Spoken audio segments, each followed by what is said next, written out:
This is All India Radio. In the program Spotlight, now we bring you a discussion on PM Mitra Mega Textile Parks, a boost to textile sector. The participants are Puneet Jain, economic analyst, and Rajesh Lake, AIR correspondent.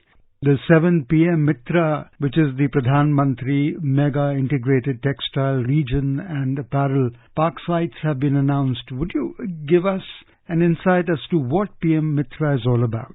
You know, textile industry is an extremely important segment of our economy. On employment front, it employs 4.5 crore direct employees.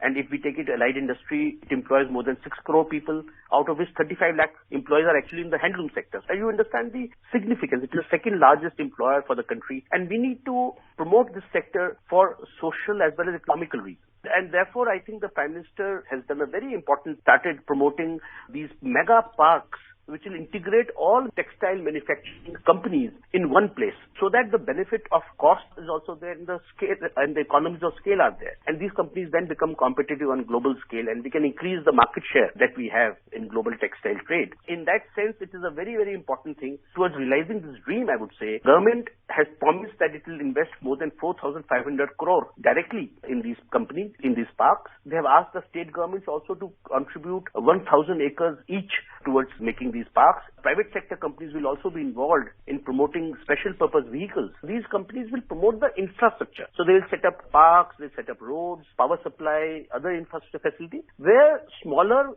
textile companies then come together and start manufacturing these garments. I think it is extremely useful. I would like to underline the fact that textiles is almost 15% of the total industrial production of India. So we understand the significance of it, and therefore I think this scheme is going to go a long way in promoting this sector.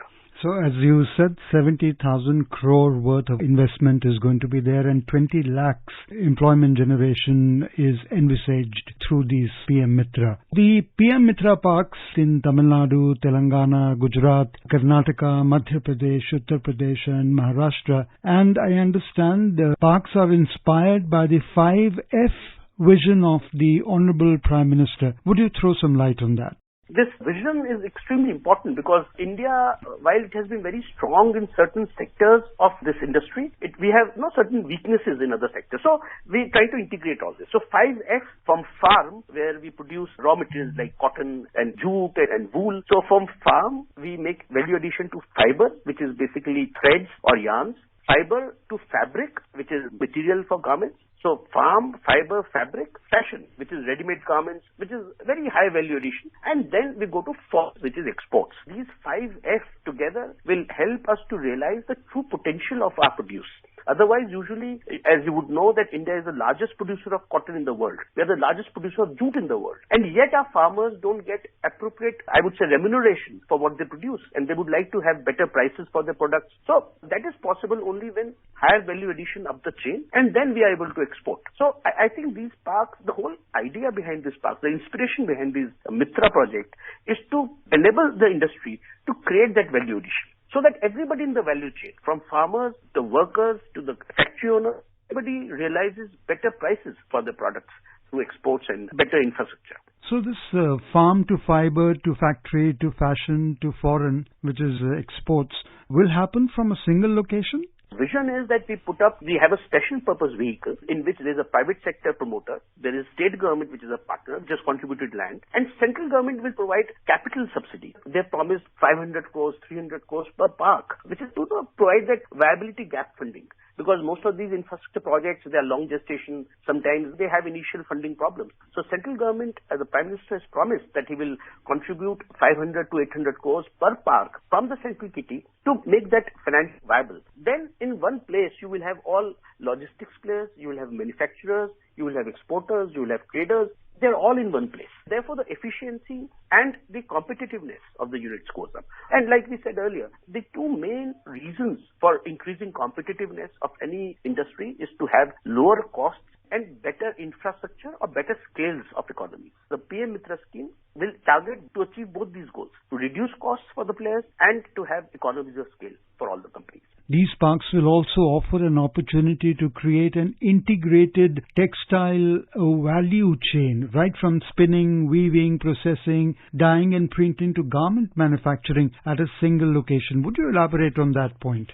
I like to emphasize that we are doing well as far as production of raw materials is concerned. I said earlier, we are the largest producer of cotton and jute in the world. In fact, in respect of other fibers like man-made fibers or wool or silk, we are second largest in the world. So there is definitely, on that front, we have done very well. In fact, India has a history of producing textile fibers very well. But when it comes to making the value addition and exporting to the others, that is where we have lagged for many, many years. And in fact, one of the glaring examples would be that while we are the second largest exporter globally, so globally, India is the second largest textile exporter. But we have only 4% share of the global trade as far as textile made-ups are concerned or garments are concerned. So really, we need to move up the value chain. There is an opportunity there. And last few years, that opportunity has opened up because China has been retreating in the global markets to some extent. They have lost market share. Even in USA, their exports have been going down. So we have an opportunity of filling that gap. However, what we have seen is that countries like Bangladesh and Vietnam, because they were better placed in terms of quotas and they were better placed in terms of cost, they have been able to grow. While India's share hasn't gone down, but we continue to be still stagnating at about 4% of the global trade. We need to take that 4% to 6-7%, and 45 billion exports that we have will then possibly go to $60-65 billion, which is our target. How is it going to boost the FDI and local investment in the textile sector? There are two other, I think, accompanying schemes which will work very well with Mitra, and that's why I say it's a very comprehensive plan the government has drawn.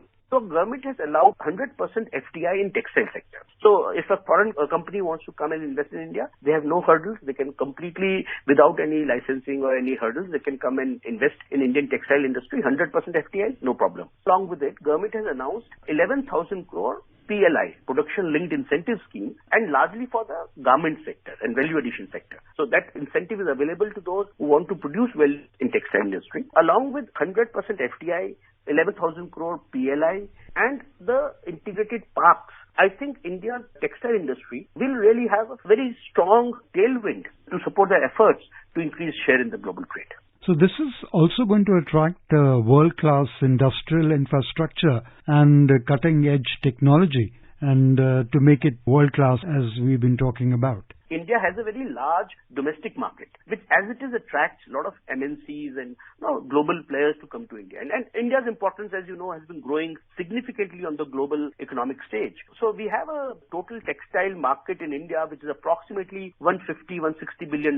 And that is projected to grow at 15-20% every year. So as it is, companies have an incentive, large companies, global companies have an incentive to come here, manufacture in India for the domestic market. But now the government is saying that you can do it for domestic players, but you should also export. And it's not mandatory, because if they find good infrastructure and low cost, I'm sure they will find it very economical to be able to manufacture here for the domestic market and for exports. We are not competing with Bangladesh or Vietnam for global trade, really. India is really, if you look at it, is really competing to fill that gap from China. Because China plus one is the new policy the world is trying to follow.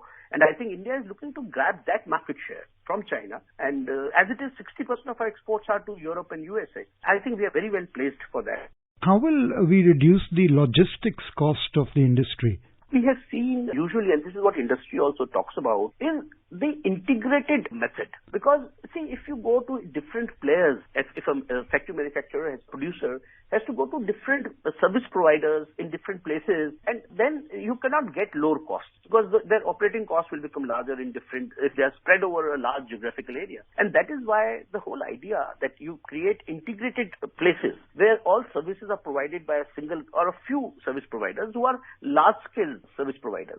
And that's why this concept of economies of scale, if you look at China, see, China succeeded not because they had some special technique or some special benefit, but China succeeded largely because they created mega factories. They created huge infrastructure and provided at lower cost to all their manufacturers. We are not, of course, replicating that. That's a different model. But we realize that we need to be a large-scale player. The economies of scale have to be pursued if we want to become player in that space.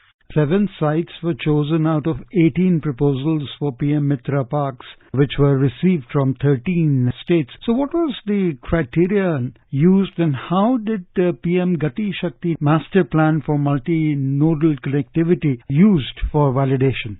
Interestingly, In fact, I was also wondering, when I looked at the 7 states, with basically Tamil Nadu, Telangana, Karnataka, Madhya Pradesh, UP, Gujarat and Maharashtra. See, these are also states which are also large producers of farm, which is basically fiber and cotton and jute and these raw materials. So clearly, the whole vision that we create these integrated corridors or parks actually start from the farm, where the farmer is producing, and we keep the manufacturing units closer to the farm. And we don't take it away to large mega cities where costs are higher and employment is very difficult. So I think the whole idea is to keep the manufacturing centers closer to the farms, and that is why these 7 states, it appears to me that they have been chosen, and maybe it will be expanded to other states later on. But I think for the time being, the idea has been to keep it closer to the farmer rather than to the industrial hubs.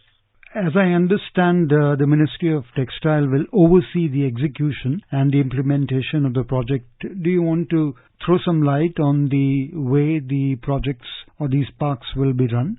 The scheme is that the government will promote a special purpose vehicle. A special purpose vehicle is a company whose stated objective is to set up such a park. Now, where does the capital for that company come from? In this case, because these SPVs are proposed in public-private partnership mode, PPP mode, the central government is providing some money, which I said capital is in various subsidies, in the form of various capital subsidies, roughly about 500 crores, 600 crores per company. Plus, they have asked the state governments to become a partner by contributing land. So, state governments usually don't have large capital to contribute. So, they have said, okay, you contribute 1,000 acres of land to this project, to this company. And the private player who is going to actually implement this whole integration and setting up of the infrastructure facilities, the private player then brings his own capital into the company, and then they start setting up water treatment, electricity supplies, residential units for workers, manufacturing units for the factories. So that whole ecosystem for manufacturing hubs, that will be created. The companies then, whoever wants to go in, has to just go and plug and play. I mean, you can just go in, get a license, you have a ready-made factory available with power supply, with water supply, with residential quarters for your workers, practically everything. And you just, if you are a manufacturer, you just go there, technology, you know what you want to produce. You get everything ready from the SPV and you can start manufacturing. So the time to set up the manufacturing unit will maybe a few months only. We also have a lot of incentive schemes. You did touch upon one, Puneet, about the competitive incentive support, CIS, up to rupees 300 crore per park to the units in PM Mitra Park. There's also some convergence with other Government of India schemes which will facilitate in order to ensure additional incentives to the master developer and investor units. The importance of incentivizing, what is the reason behind that? Rajesh, again, this developing such infrastructure is usually very difficult, and it is cost intensive. It requires a lot of patience because, like I said earlier, there's a viability gap always, and it takes time to develop. So I think government has many schemes. In fact, textile sector has been a priority sector for government, largely because of employment opportunity and the contribution to GDP. So government has been having technology upgradation fund for textile sector. There have been a textile development fund. So over the years, government has given many fiscal incentives and monetary incentives to textile industry. Now, when we are putting up an integrated township, you can say, or a park for textile industry, it is important that all schemes are available to those units. Otherwise, people will be wary of moving to such a park if they are missing out on the technology upgradation fund or something. I think the idea was to get all incentives in one place, get all the infrastructure in place and all the manufacturers. So truly speaking, the Mitra is an integrated hub or integrated center for anybody who wants to be in textile industry. You can simply go there, plug and play, and you are ready to go. Absolutely. And to put it all together, PM Mitra Parks represents a unique model where the centre and state governments will work together to increase investment, promote innovation, create job opportunities, and ultimately make India a global hub for textile manufacturing and exports. Puneet, thank you so very much. Thank you, Rajesh. Thank you so much. You were listening to a discussion on PM Mitra Mega Textile Parks, a boost to textile sector. The participants were Puneet Jain, economic analyst, and Rajesh Lake, AIR correspondent. This program was produced and presented by the News Services Division of All India Radio. You can listen to it on our mobile app News on AIR. This program is also available on our YouTube channel, News on AIR Official. You may email your opinion about this program at airnsdtalks@gmail.com.